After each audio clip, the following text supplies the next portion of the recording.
વિદ્યાર્થી મિત્રો, આજે આપણે ચેપ્ટર 7 શેરમૂડી અને શેરના પ્રકારો વિશે આજે આપણે અભ્યાસ કરીશું.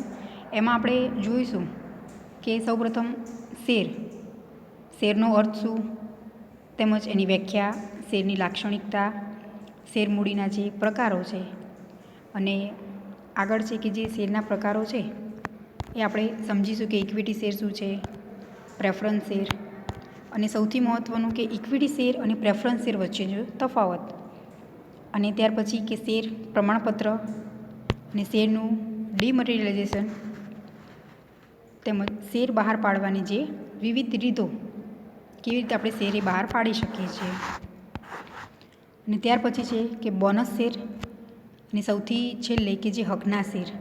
આમ આ સમગ્ર વિશે આપણે આ ચેપ્ટરમાં અભ્યાસ કરવાનો છે કે શેર શા માટે આપણે બહાર પાડવામાં આવે છે અને શેરના જે પ્રકારો છે એ આપણે સમજવાનું છે. તો હવે સૌપ્રથમ આપણે જોઈએ કે જે પ્રસ્તાવના, કે કોઈ પણ કંપની છે એ શેર શા માટે બહાર પાડે છે.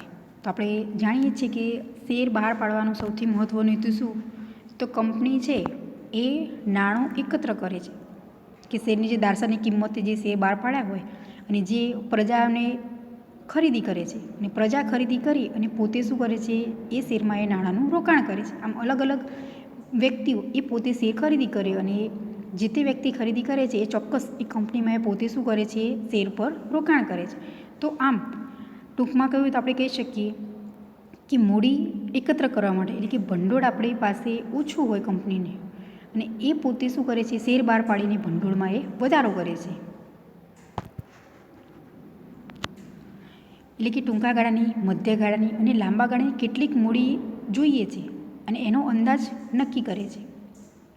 અને આ પ્રમાણે જે કંપનીનો ધંધો શરૂ થયા પછી જે રોજિંદી વહીવટી અને ઉત્પાદનને જે લગતાઓ ખર્ચ થાય છે એને પહોંચી વળવા માટે શું કરવામાં આવે છે, મૂડીની જરૂરિયાત જોવા મળે છે.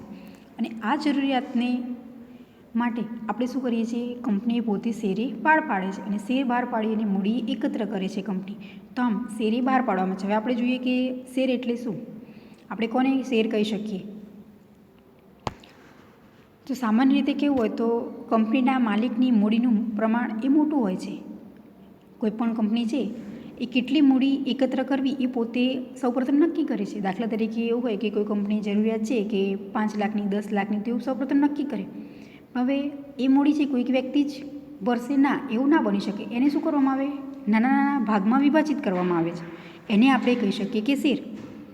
ફરીથી કહું કે કોઈપણ કંપની છે એમાં કેટલી મૂડીની જરૂરિયાત છે એ પોતે કંપનીના માલિકો નક્કી કરે છે કે આપણે કેટલા શેર બહાર પાડીશું. એટલે કે સૌપ્રથમ જો 5 લાખ છે, 5 લાખ મેળવવા છે શેર દ્વારા, તો 5 લાખ છે એના નાના નાના ભાગ કરવામાં આવે, કે દાર્શનિક કિંમત એ નક્કી કરવામાં આવે કે એક શેરની કિંમત એ કેટલી રાખીશું. એક શેરની કિંમત 10 રૂપિયા પણ હોઈ શકે, 100 રૂપિયા પણ એક શેરની કિંમત હોય, 1000 પણ હોઈ શકે.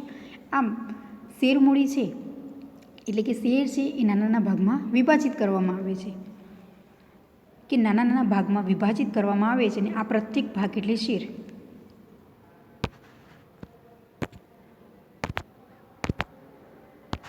કે શું કરવામાં આવે, નાના નાના ભાગ છે એ મૂડીના કરવામાં આવે છે, અને એ દરેક ભાગને આપણે શેર કહી શકીએ છીએ.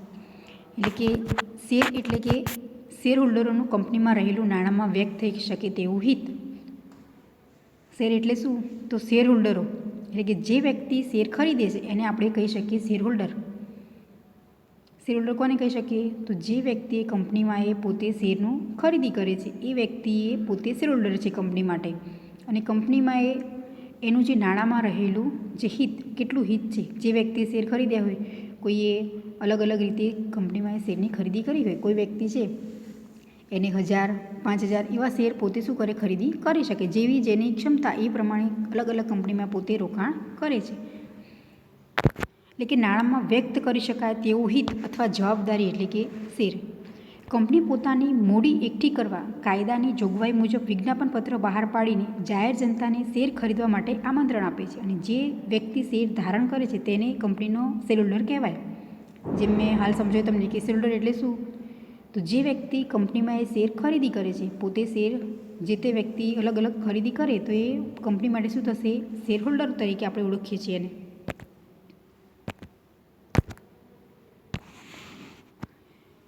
અને કંપનીમાં પોતે શું કરે છે, મૂડી એકઠી કરવા માટે આપણે અગાઉ સમજી ગયા છીએ કે વિજ્ઞાપનપત્ર શા માટે બહાર પાડવામાં આવે છે?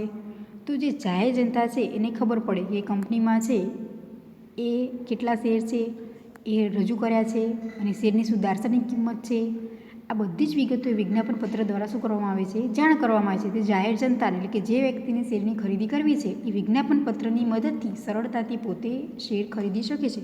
અને અલગ અલગ કંપની છે વિજ્ઞાપનપત્ર અલગ રીતે પોતે રજૂ કરતા જોવા મળે છે. અને વિજ્ઞાપનપત્રથી જ વ્યક્તિ શું કરી શકે છે? કંપની વિશે માહિતગાર થઈ શકે છે કે શેર કેવા ખરીદવા અને ક્યાં સુધીમાં છે એ શેરની રજૂઆત છે, એટલે કે શેર સમય મર્યાદામાં જ શેરની શું કરી શકાય? તે ખરીદી કરી શકાય છે. તો આમ વિજ્ઞાપનપત્ર દ્વારા સરળતાથી એ શેર હોલ્ડરો છે એ જાણી શકે. હવે આપણે જોઈએ કે જે કંપની ધારા મુજબની વ્યાખ્યા આ આપણે સમજાય કેવી છે કે જે સામાન્ય શેર એટલે તો કે જે શેર મૂડી છે એનું નાના નાના ભાગમાં વિભાજન કરવું, એટલે કે શેર, પ્રત્યેક શેર. હવે આપણે જોઈએ કે કંપની ધારા 2013 મુજબ શું વ્યાખ્યા છે? તો શેર એટલે કે કંપનીની શેર મૂડીનો એક ભાગ કે જેમાં સ્ટોકનો પણ સમાવેશ થાય અને કંપની તેની શેર મૂડીને નાના નાના ભાગોમાં વહેંચી નાખે છે. આ દરેક ભાગ એટલે કે શેર. સામાન્યમાં સમજાતું શું? તો નાના નાના જે ભાગમાં વિભાજન થાય એ શેર છે. પરંતુ કંપની ધારા 2013 મુજબ આપણે શેર કોને કહીએ? તો કંપનીની જે શેર મૂડીનો એક ભાગ કે જેમાં સ્ટોકનો પણ સમાવેશ થાય અને કંપની તેની જે શેર મૂડીને નાના નાના ભાગમાં વહેંચી નાખે છે, એટલે કે શું? વિભાજન કરે છે નાના નાના ભાગમાં. એટલે કે નાનો ભાગ એટલે શું? તો શેરની એ દાર્શનિક કિંમત, એક શેરની કિંમતમાં એનું વિભાજન થાય છે કે એક શેરની કિંમત 10 રૂપિયા હોઈ શકે, એક શેરની કિંમત 100 રૂપિયા પણ હોય. હવે દરેક કંપની છે એ દાર્શનિક કિંમત કેવી રાખે છે? શેરની અલગ અલગ રાખે છે.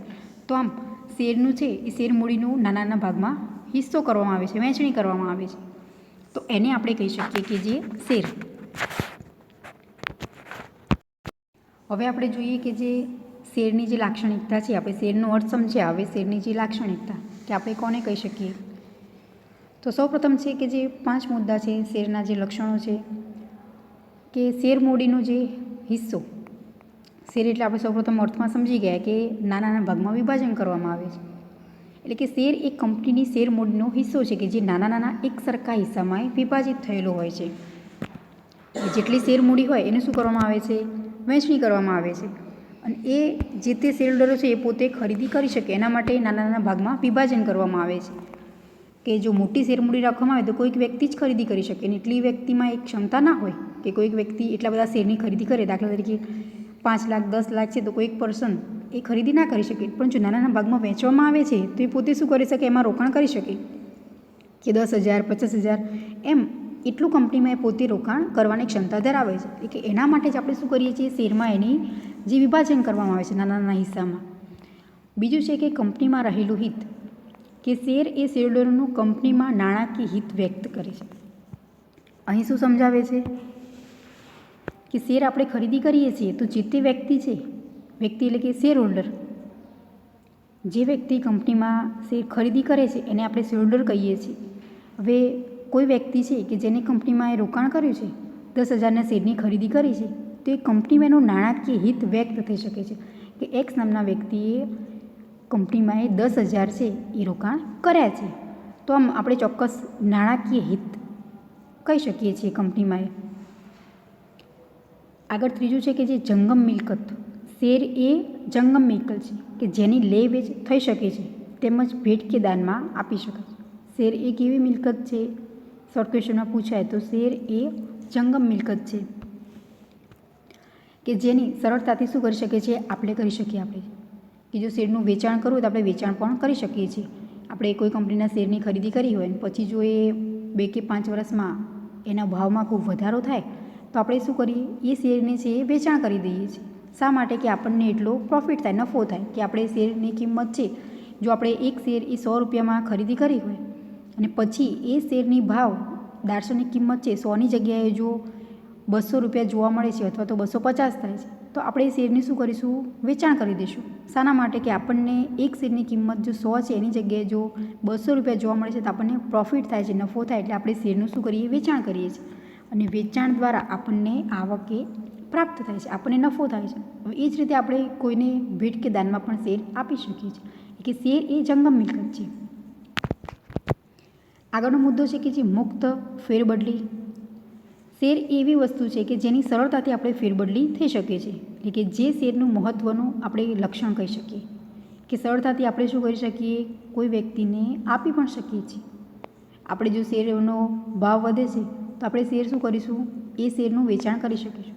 હવે એવું બની શકે કે શેર છે એનો ભાવ જો ઘટતો જ જાય, હવે એવું આપણને લાગે છે ક્રમશઃ જો ભાવ છે એમાં ઘટાડો જ થાય છે તો આપણે શેરનું વેચાણ પણ કરી દઈએ છીએ.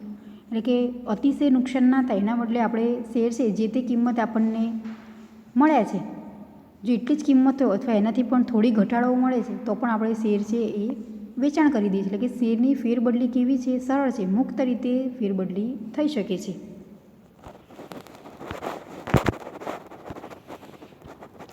આગળ છે 5મો મુદ્દો કે હક અને જવાબદારી. કંપની શેરહોલ્ડરને સભાની નોટિસ મેળવવાનો, સભામાં હાજર રહેવાનો તેમજ મતદાન કરવાનો અધિકાર આપે છે અને આ સાથે શેરહોલ્ડરોએ ધારણ કરેલા શેરની દાર્શનિક કિંમત ભરપાઈ કરવાની જવાબદારી પણ સૂચવે છે. હવે કોઈપણ વ્યક્તિ શેરની ખરીદી કરે છે તો કંપનીમાં એને શું કરવામાં આવે છે કે પોતે એક સામટી નહીં પરંતુ અલગ અલગ રીતે શેર એ પોતે કંપનીમાં એ ભરપાઈ કરી શકે છે. હપ્તા પ્રમાણે આપણે કહી શકીએ કે પ્રથમ હપ્તો, બીજો હપ્તો અને ત્રીજો હપ્તો, આમ જે પ્રમાણે કંપની નક્કી કરે છે એ પ્રમાણે કોઈપણ વ્યક્તિએ શેર ખરીદ્યા જે શેરહોલ્ડર હોય એ પોતે કંપનીમાં એ રોકાણ કરી શકે છે અને એ પ્રમાણે નાણાં એ પોતે હપ્તા દ્વારા ચૂકવી શકે છે. પણ શેર છે એ પોતે જે નક્કી કર્યા હોય એ પ્રમાણે હપ્તામાં એમને ચૂકવણી કરવાની હોય છે. એટલે કે કંપનીના શેરહોલ્ડરે જે સભાની નોટિસ પણ મેળવી શકે છે, એટલે કે જે તે સભામાં જે તે સંચાલક મંડળ દ્વારા જે વ્યક્તિ પોતે આપણે કહી શકીએ કે જે સેક્રેટરી છે એ પોતે દરેક વસ્તુનું ધ્યાન રાખે છે અને જે તે મિટિંગ યોજાય છે, જે સભા નોંધ થાય છે, આ બધી જ વસ્તુઓ છે એ શેરહોલ્ડરોને પોતે મળી શકે છે. જ્યારે પણ એ મેળવવા ઈચ્છે છે એ પોતે ત્યારે સરળતાથી મેળવી શકે અને સભામાં હાજર રહેવાનો પણ અને મતદાન કરવાનો પણ અધિકાર છે. એટલે કે જે વ્યક્તિ કંપનીમાં શેરની ખરીદી કરી છે, જે શેરહોલ્ડરોએ, એ જે પોતે ઈચ્છે છે કે જ્યારે સભા ભરાય એટલે કે સભા બોલાવવામાં આવે અને સેક્રેટરી પોતે એમને શું કરે છે, કહે છે કે આ દિવસે સભા છે તો તમે એમાં હાજર થઈ શકો છો અને મત આપવાનો પણ જે તે વ્યક્તિ શેર ખરીદે છે એમને અધિકાર જોવા મળે છે. અને આ સાથે કે જે વ્યક્તિએ શેરની ખરીદી કરી છે એટલે કે શેરહોલ્ડરોએ જે શેરની દાર્શનિક કિંમત છે એની ભરપાઈ કરવાની પણ જવાબદારી, એમને હક કયો છે, હક તો સભામાં હાજર રહેવાનો, એમને મત આપવાનો અને એમની જવાબદારી કઈ છે, તો જે તે વ્યક્તિ જે શેરહોલ્ડરોએ પોતે શેરની ખરીદી કરી છે તો એ શેરની ભરપાઈ કરવાની જવાબદારી કોની છે, જે તે વ્યક્તિની, જે તે પર્સનને આપણે કહી શકીએ. એટલે કે વ્યક્તિને એટલે કે શેર હોલ્ડરોને હક પણ છે અને એમની સામે જવાબદારી પણ સૂચવી છે કે કંપનીમાં અલગ અલગ રીતે એમને હક અને જવાબદારીની ફાળવણી કરવામાં આવે છે. તો આમ આ શેરની જે લાક્ષણિકતાઓ છે, ક્વેશ્ચન આ રીતે પૂછાય એક્ઝામમાં કે શેરનો અર્થ આપી શેરની લાક્ષણિકતાઓ સમજાવો. તો આ 5 છે તમારે જે લક્ષણો શેરના એ સમજાવવાના રહેશે. હવે આપણે જોઈએ નવો ક્વેશ્ચન કે શેર મૂડીના જે પ્રકારો. પછી આપણે શેરના પ્રકારો છે સમજશું. સૌપ્રથમ કે શેર મૂડીના પ્રકારો. તો શેર મૂડીના જે પ્રકારો છે 5 છે. સૌપ્રથમ છે સત્તાવાર મૂડી, બીજું છે બહાર પાડેલી મૂડી, ત્રીજું છે ભરાયેલ મૂડી, ચોથું છે મંગાવાયેલી શેર મૂડી અને 5મું છે ભરપાઈ થયેલી શેર મૂડી. તો આમ શેર મૂડી છે એના જે 5 પ્રકારો છે. હવે સૌપ્રથમ આપણે જોઈએ કે સત્તાવાર શેર મૂડી એટલે શું, કોને આપણે કહી શકીએ કે તો કંપનીના આવેદનપત્રની મૂડીની કલમમાં સત્તાવાર થાપણ દર્શાવેલી હોય છે, જેને આપણે નોંધાયેલી મૂડી કે કુલ મૂડી તરીકે પણ ઓળખી શકીએ છીએ. કે આપણે સત્તાવાર મૂડી છે એને શું કહી શકીએ, નોંધાયેલી મૂડી કે કુલ મૂડી પણ કહી શકીએ. હવે આવેદનપત્ર જ્યારે રજૂ કરવામાં આવે છે, કંપની જ્યારે આવેદનપત્ર શું કરે છે, બહાર પાડે છે અને એમાં આપણે સમજી ગયા કે આવેદનપત્રની જે અલગ અલગ જે કલમો હતી એ હવે આવેદનપત્રની મૂડીની કલમમાં સત્તાવાર થાપણે દર્શાવેલી હોય છે. સત્તાવાર મૂડીની રજૂઆત ક્યાં કરવામાં આવે છે કંપનીએ, તો એ આવેદનપત્રમાં જે મૂડીની કલમ છે એટલે કે મૂડીની કલમમાં સત્તાવાર થાપણે દર્શાવવામાં આવે છે. એટલે કે કંપની તેની સત્તાવાર મૂડી કરતાં વધુ મૂડી એકઠી કરી શકતી નથી. આ ખાસ છે કે જેટલી સત્તાવાર મૂડી છે એના કરતાં વધુ મૂડી એક કંપની એકત્ર કરી શકતી નથી. એટલે કે શેર બહાર પાડવાના છે પરંતુ કેટલા શેર બહાર પાડવાના છે કે જે નોંધાયેલા હોય છે એટલા જ, કે જેટલી નોંધણી કરાઈ હોય છે એટલા જે શેર બહાર પાડી શકે છે. અને એનાથી વધુ મૂડી એકત્ર કરી શકતા નથી કોઈ પણ કંપની. અને જો કંપની ભવિષ્યમાં સત્તાવાર મૂડીમાં વધારો કરવાની જરૂરિયાત ઊભી થાય તો તે માટે નિયમનપત્રમાં સત્તા હોવી જોઈએ અને શેરહોલ્ડરોની સભામાં ઠરાવ પસાર કરી સંમતિ મેળવવી પડે છે. હવે કંપની એવું ઈચ્છે છે કે વધારે મૂડી એકત્ર કરવી છે, ભંડોળની જરૂરિયાત વધે છે, તો પોતે શું કરી શકે છે કે નિયમનપત્રમાં એ પોતે સત્તા હોય છે કે આપણે નિયમનપત્ર જ્યારે બહાર પાડવામાં આવે છે, રજૂ કરવામાં આવે છે, તો એમાં લેખિતમાં લખેલું હોય છે તો જ કંપનીએ પોતે સત્તાવાર મૂડી છે એનાથી વધારે મૂડી એ પોતે શું કરી શકે છે, મંગાવી શકે છે. એટલે કે ભવિષ્યમાં જરૂરિયાત હોય તો સત્તાવાર મૂડીમાં ચોક્કસ વધારો કરવાની છૂટ મળે છે. કંપની ઈચ્છે તો શું કરી શકે છે, વધારો કરી શકે છે. સત્તાવાર મૂડી કરતાં પણ વધુ મૂડી એકત્ર કરવાની એ પોતે ઈચ્છા ધરાવે છે તો એ ચોક્કસ નિયમનપત્રના આધારે મેળવી શકે. એટલે કે શેરહોલ્ડરને શું કરવું પડે, સભામાં એ ઠરાવ પસાર કરી અને મંજૂરી એ મેળવવી પડે છે કે સંમતિ મેળવે તો જ એ પોતે વધુ મૂડી એકત્ર કરી શકે છે. હવે બીજું છે કે જે બહાર પાડાયેલી શેરમૂડી. તો કંપની પોતાની જરૂરિયાતની અનુલક્ષીને સત્તાવાર મૂડીમાં જરૂરી મૂડી મેળવવા માટે શેર બહાર પાડે છે. ને આ રીતે બહાર પાડેલ શેરમૂડીને આપણે બહાર પાડેલી શેરમૂડી કહે છે. કોને કહી શકીએ બહાર પાડેલી શેરમૂડી? તો કંપની છે એ પોતે પોતાની જરૂરિયાતને આધારે શું કરવામાં આવે છે, શેરે બહાર પાડવામાં આવે છે. આપણે સૌપ્રથમ સમજી ગયા હતા કે શેર બહાર પાડવાનો હેતુ શું, તો કંપનીને જેટલી જરૂરિયાત છે, જેટલું ભંડોળ એકત્ર કરવું છે એ પ્રમાણે પોતે રજૂઆત કરે છે અને એ પ્રમાણે શેર છે એ નાના નાના ભાગમાં વહેંચણી કરવામાં આવે છે કે જેથી શેરહોલ્ડરે પોતે સરળતાથી ખરીદી કરી શકે. એટલે કે કંપની પોતાની જરૂરિયાતની અનુલક્ષીને સત્તાવાર મૂડીમાંથી જરૂરી મૂડી મેળવવા માટે શેર બહાર પાડે છે. એને આપણે કહી શકીએ કે બહાર પાડાયેલી જે શેરમૂડી. આ પૂછાય શોર્ટ ક્વેશ્ચનમાં કે બહાર પાડાયેલી શેરમૂડી એટલે શું? તો કંપની પોતાની જરૂરિયાતને અનુલક્ષીને સત્તાવાર મૂડીમાંથી જરૂરી મૂડી મેળવવા માટે જે પોતે શું કરે છે, શેર બહાર પાડે છે. અને આ રીતે જે શેર બહાર પાડવામાં આવે છે અને બહાર પાડેલી મૂડીને આપણે કહી શકીએ કે બહાર પાડાયેલી શેરમૂડી. આગળ છે ત્રીજું કે જે ભરાયેલી શેરમૂડી.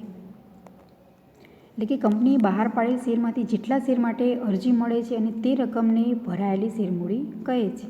એટલે કે બહાર પાડેલ શેર કરતાં વધુ શેર માટે અરજી મળે તો કંપની બહાર પાડેલ શેર જેટલી જ રકમ એ મંજૂર કરી શકે છે અને બાકીની રકમ અરજદારને પરત કરે છે. અને આ રીતે જો મંજૂર થયેલી શેરમૂડીને ભરપાયેલ થયેલી આપણે શેરમૂડી કહી શકીએ. ફરીથી કહું વ્યાખ્યા કે ભરાયેલ મૂડી આપણે કોને કહી શકીએ? તો કંપની બહાર પાડેલ જે શેરમાંથી જેટલા શેર માટે અરજી મળે છે તે રકમ. હવે કંપની છે એને શેર બહાર પાડ્યા પરંતુ કેટલી અરજી આવી છે, કેટલા શેર એ વ્યક્તિએ શેરહોલ્ડરે પોતે ખરીદી કર્યા છે. દાખલા તરીકે 5 લાખ છે, 5 લાખના શેર બહાર પાડ્યા હોય શેરમૂડી એકત્ર કરવા માટે, તો એવું બની શકે કે 3 લાખ જેટલી જ અરજીઓ આવી એટલા જ શેર ભરપાઈ થઈ શકે. તો આપણે કોને કહી શકીએ? તો ભરાયેલ મૂડી એ 3 લાખ જ. કેમ? તો આપણને ખ્યાલ છે કે આપણે શેર જે બહાર પાડ્યા છે એના કરતાં કેટલા શેર છે એ શેરહોલ્ડરે પોતે ખરીદી કર્યા છે. તો 3 લાખના જ ખરીદી કર્યા છે તો આપણે ભરાયેલ શેરમૂડી કેટલી થશે? 3 લાખ જ થશે. એટલે કે કંપનીએ બહાર પાડેલ શેરમાંથી જેટલા શેર માટે અરજી મળી છે, કંપની તો રજૂઆત કરી છે 5 લાખની, પરંતુ એટલા શેર છે એનું વેચાણ થયું નથી, એટલી શેરમૂડી આપણી પાસે નથી આવી. તો આપણે કહી શકીએ કે જેટલા શેર બહાર પાડ્યા છે અને એમાંથી કેટલા શેરની ખરીદી કરવા માટે પોતે શેરહોલ્ડરે સ્વીકારે છે. એટલે કે 3 લાખ પોતે શું કરી શકે છે? ખરીદી કરવાની અરજી આવી છે. એટલે કે અલગ અલગ શેરહોલ્ડરે પોતે શેરની ખરીદી કરી છે. તો એટલા શેર માટે જ અરજી મળી છે તો આપણે એને ચોક્કસ કહી શકીએ કે જે ભરાયેલી શેરમૂડી. અને બહાર પાડેલ શેર કરતાં વધુ શેર માટે અરજી મળે તો કંપની બહાર પાડેલ શેર જેટલી જ રકમ મંજૂર કરી શકે છે અને બાકીની રકમ અરજદારને પરત કરે છે. હવે એવું ઘણી વખત એવું બની શકે કે જે બહાર પાડેલા શેર હોય એના કરતાં પણ વધુ અરજી આવી શકે. આપણે જરૂરિયાત હોય છે 5 લાખની, પરંતુ જો એના કરતાં પણ વધુ અરજી આવી શકે, પણ આપણે કેટલા શેર છે મંજૂર થઈ શકે છે? 5 લાખની જ જે આપણે બહાર પાડ્યા છે શેરમૂડી. તો એના કરતાં જો વધારે અરજી આવે છે, વધારે અરજદારો ખરીદવા માગે છે, તો એમાં જે આપણે કહી શકીએ કે લકી ડ્રો દ્વારા જે વ્યક્તિને શેર મળી શકે છે એને મળશે. બાકી આપણે શેર શું કરીશું? જે વ્યક્તિએ જે તે શેરની રાશનની કિંમત ચૂકવણી કરી છે, જે ભરપાઈ કરે એ બધા જ વ્યક્તિઓ જે શેરહોલ્ડર છે એને કિંમત છે એ પરત કરવાની છે. એટલે કે બાકીના અરજદારો છે એને જે રકમ છે એ આપણે શું કરીશું? પરત કરીશું. કે આ રીતે મંજૂર થયેલી જે શેરમૂડીને જ આપણે ભરાયેલી શેરમૂડી કહી શકીએ. એ ટૂંકમાં કેવું હોય તો કંપનીમાં એ બહાર પાડ્યા છે શેર અને જે મંજૂર થયા છે, કંપની પાસે જે રકમ આવી છે એ જ રકમને આપણે ભરાયેલી શેર મૂડી કહી શકીએ છીએ. અને જો વધારે રકમ આવે છે, બહાર પાડેલ શેર કરતાં પણ વધુ રકમ આવે છે, વધુ અરજીઓ આવે છે, પણ એ કંપની પોતે શું કરશે, સ્વીકારશે નહીં. એટલે કે બહાર પાડેલ શેર જેટલી જ રકમ છે એ મંજૂર થઈ શકે, એટલે કે 5 લાખ સુધીની જ શેર મૂડી છે તો એ પોતે એક્સેપ્ટ કરી શકે છે અને કંપની પોતે સ્વીકારી શકે છે. પણ જો એનાથી વધુ શેર માટેની અરજીઓ આવે છે તો એ દરેક અરજીઓ છે એ બાકીના અરજદારોને શું કરીશું, આપણે પરત કરીશું. આપણે ફરીથી જ્યારે શેર બહાર પાડીશું ત્યારે એ વ્યક્તિઓ પોતે શેરની ખરીદી કરી શકે, પણ હાલ તો આપણી પાસે શેર છે એમને વહેંચણી થઈ શકે એમ નથી. એટલે કે આપણે એ શેર છે એમને પરત કરીશું જે તે રકમ છે. આગળ છે કે જે મંગાવેલી શેર મૂડી, કે મંગાવેલી શેર મૂડી એટલે કે કંપની તેને જરૂરિયાત મુજબ શેર ઉપર હપ્તે હપ્તે રકમ મંગાવે છે અને આ પ્રકારે શેર પર મંગાવેલી રકમને જે આપણે મંગાવાયેલી શેર મૂડી કહેવામાં આવે છે. કે કંપની પોતે શું કરે છે કે જ્યારે પણ જરૂરિયાત હોય ત્યારે ચોક્કસ એ પ્રમાણે શું કરવામાં આવે છે, મંગાવવામાં આવે છે કે જે તે શેરહોલ્ડરો પાસેથી હપ્તા પ્રમાણે, કે પ્રથમ હપ્તા પણ મંગાવી શકે છે, સેકન્ડ હપ્તા પર પણ મંગાવી શકે છે. આમ હપ્તા પ્રમાણે શું કરવામાં આવે છે, મંગાવવામાં આવે છે. તો એને આપણે કહી શકીએ કે જે મંગાવાયેલી જે શેર મૂડી, કે કંપની જરૂરિયાત મુજબ શેરહોલ્ડરો પાસે શું કરે છે, હપ્તા પ્રમાણે મંગાવે છે. જેમ કે પ્રથમ હપ્તામાં, સેકન્ડ હપ્તામાં, થર્ડ હપ્તામાં, આમ શેર મૂડી છે એ ચોક્કસ મંગાવે છે. કે આ પ્રકારે શેર પર જે મંગાવાયેલી રકમને મંગાવાયેલી શેર મૂડી કહેવામાં આવે છે. અને વર્તમાન સમયમાં કંપની સામાન્ય રીતે શેર અરજી સમયે શેર ઉપર પૂરેપૂરી રકમે મંગાવે છે. અહીંયા શું કરવામાં આવે છે કે જ્યારે મંગાવાયેલ શેર મૂડીમાં શેર છે એ હપ્તામાં શું કરવામાં આવે છે, રકમ એની મંગાવવામાં આવે છે. એક સામટી નહીં, પરંતુ શું કરવામાં આવે છે, એની ભાગ કરી દેવામાં આવે છે. પછી એ શેર શું કરવામાં આવે છે, જે તે શેરહોલ્ડર પાસે એની શેર કિંમત, આપણે દાર્શનિક કિંમત જે નક્કી કરી હોય એ પ્રમાણે પ્રથમ હપ્તામાં, બીજા હપ્તામાં અને ત્રીજા હપ્તામાં એ કંપનીએ પોતે શું કરે છે, મેળવી શકે છે. એટલે કે કંપની સામાન્ય રીતે શેર અરજી સમયે શેર ઉપર પૂરેપૂરી રકમ એ મંગાવે છે. આગળ છે કે જે ભરપાઈ થયેલી શેર મૂડી, આપણે કોને કહી શકીએ કે જે ભરપાઈ થયેલી જે શેર મૂડી, કે કંપનીને મંગાવાયેલી શેર મૂડીની રકમમાંથી જેટલી રકમ શેરહોલ્ડરો પાસેથી મળે તે રકમને ભરપાઈ થયેલી કે વસૂલ આવેલી શેર મૂડી કહેવામાં આવે છે. એ કંપની પોતે શું કરે છે, જે તે નક્કી ચોક્કસ જે શેર બહાર પાડ્યા છે એ શેરહોલ્ડરો પાસે શેર મૂડી એ પોતે શું કરે છે, મંગાવે છે.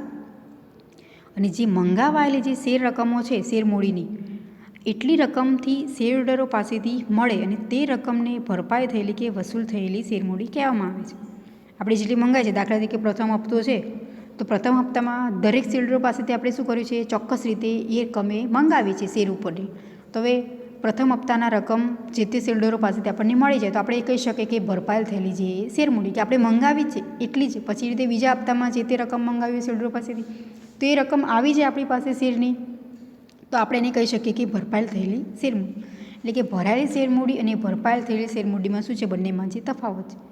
કે ભરાયેલ થયેલી શેર મૂડી એટલે શું, તો કંપનીએ જે શેર બહાર પાડ્યા છે અને એમાંથી કેટલા શેરની અરજી આવી છે, કેટલા શેર એ ભરાયા છે, કંપનીમાં આવ્યા છે, તો એને ભરાયેલી શેર મૂડી. અને ભરપાઈ થયેલી એટલે કે આપણે જ્યારે મંગાવીએ છીએ શેર મૂડી, જે રકમ છે મંગાવીએ છીએ આપણે પ્રથમ હપ્તો, બીજો હપ્તો, અને એમાંથી શેરહોલ્ડરો પાસે જે રકમ આપણને મળે છે એ આપણે કહી શકીએ કે જે ભરાયેલ થયેલી આપણી શેર મૂડી. તો આમ આ શેર મૂડીના જે પ્રકારો છે, એક્ઝામમાં ક્વેશ્ચન પૂછાય કે શેર મૂડીના પ્રકારો વિશે સમજાવો, તો આ 5 છે પ્રકારો સમજાવવાના. સત્તાવાર શેર મૂડી, બહાર પાડેલી શેર મૂડી, ભરાયેલી શેર મૂડી, મંગાવેલી શેર મૂડી અને જે ભરપાઈ થયેલી શેર મૂડી. હવે આપણે જોઈએ કે જે શેરના પ્રકારો, આ શું છે, શેર મૂડીના જે પ્રકાર છે. હવે આપણે શેરના જોઈએ, શેરના જે પ્રકાર છે કે ઇક્વિટી શેર કોને કહીએ ને પ્રેફરન્સ શેર કોને કહીએ. હવે સૌપ્રથમ આપણે જોઈએ કે શેરના પ્રકારો. તો શેરના 2 પ્રકાર છે, ઇક્વિટી શેર અને બીજું છે પ્રેફરન્સ શેર.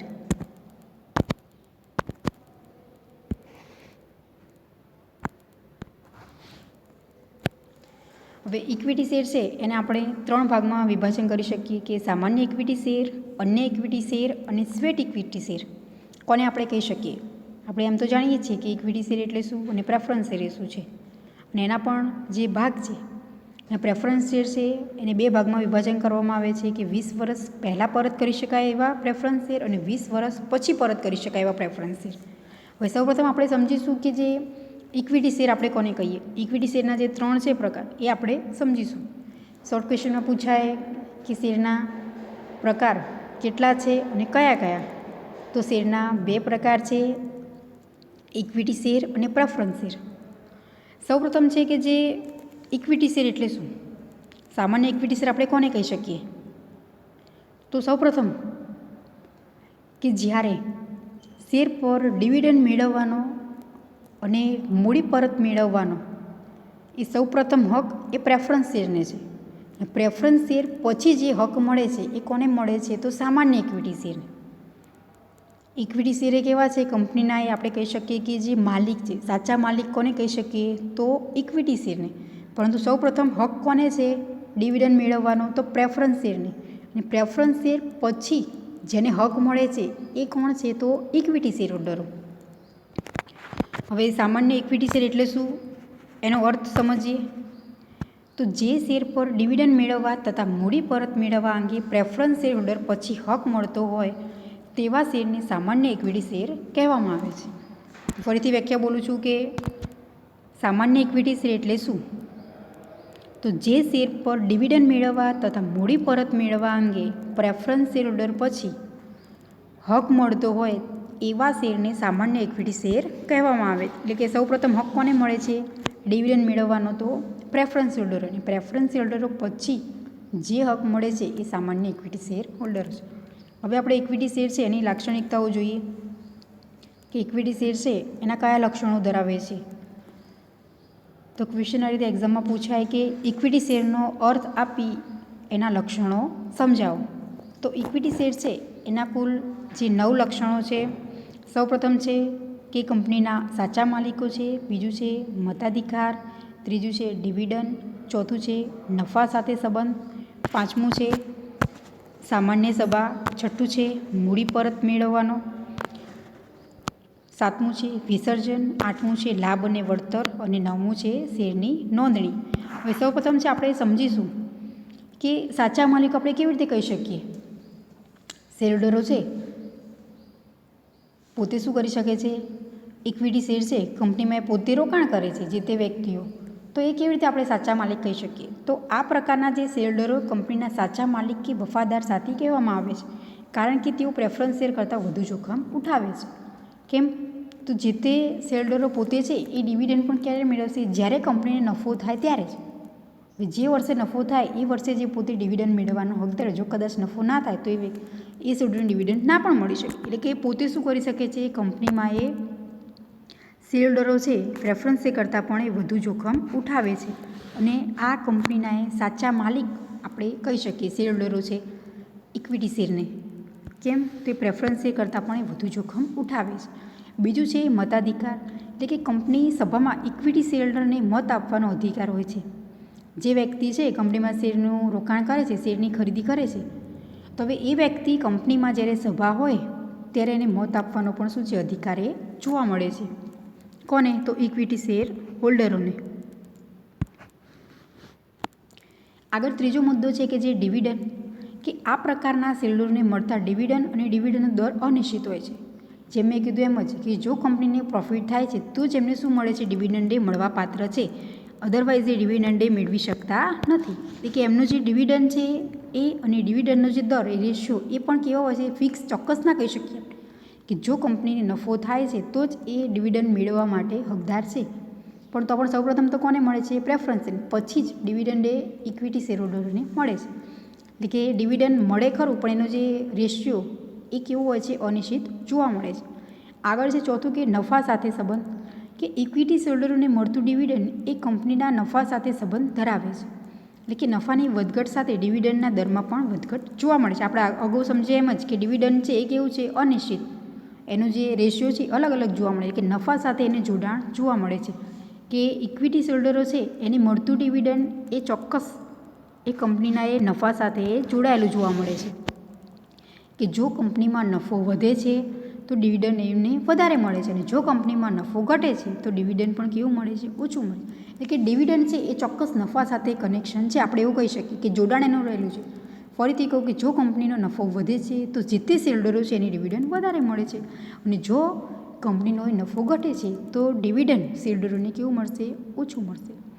આગળ છે કે જે પાંચમું સામાન્ય સભા, કે કંપની સામાન્ય સભામાં હાજર રહેવાનો, મતદાન કરવાનો તથા સંચાલકોને ચૂંટવાનો અધિકાર ઇક્વિટી હોલ્ડરોને મળે છે. એટલે ટૂંકમાં કહું કે જ્યારે પણ મિટિંગ હોય, સભા જોવા મળે છે, કંપની સભા એકત્ર કરે છે, તો એ સભામાં સામાન્ય સભામાં હાજર રહી શકે છે. ઇક્વિટી હોલ્ડરો પોતે મતદાન કરી શકે છે, એટલે કે વોટિંગ પણ કરી શકે છે. અને સંચાલકોને જે કેવા અધિકારીઓની નિમણૂક કરવી કંપનીમાં, એ પોતે શું કરી શકે છે? ઇક્વિટી હોલ્ડરોએ નક્કી કરી શકે છે.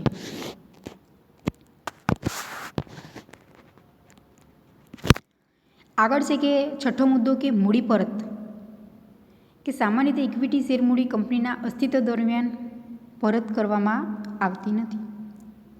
શું કરવામાં આવે છે? ઇક્વિટી શેર મૂડી પરત થઈ શકતી નથી. એટલે કે જ્યારે કંપનીનું અસ્તિત્વ હોય છે એ સમય દરમિયાન ઇક્વિટી શેર મૂડી છે એ પરત કરી શકાતી નથી. મૂડી ક્યારે પરત કરી શકાય છે? કંપની હયાત હોય એ સમય દરમિયાન ઇક્વિટી શેર મૂડી એ પરત કરવામાં આવતી નથી. આ ખાસ ધ્યાનમાં રાખવાનું છે. હવે આગળનો મુદ્દો છે કે જે વિસર્જન,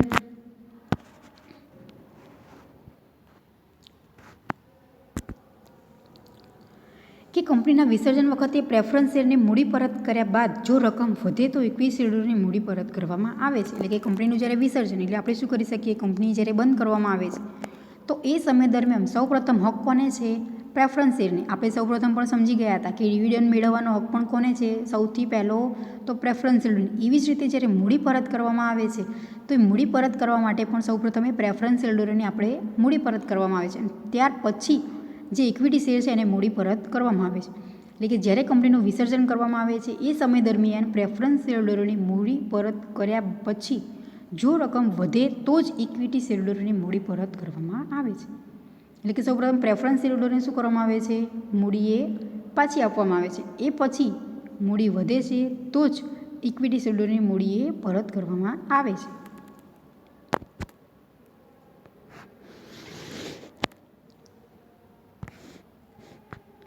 આગળનો મુદ્દો છે આઠમો કે લાભ અને વળતર.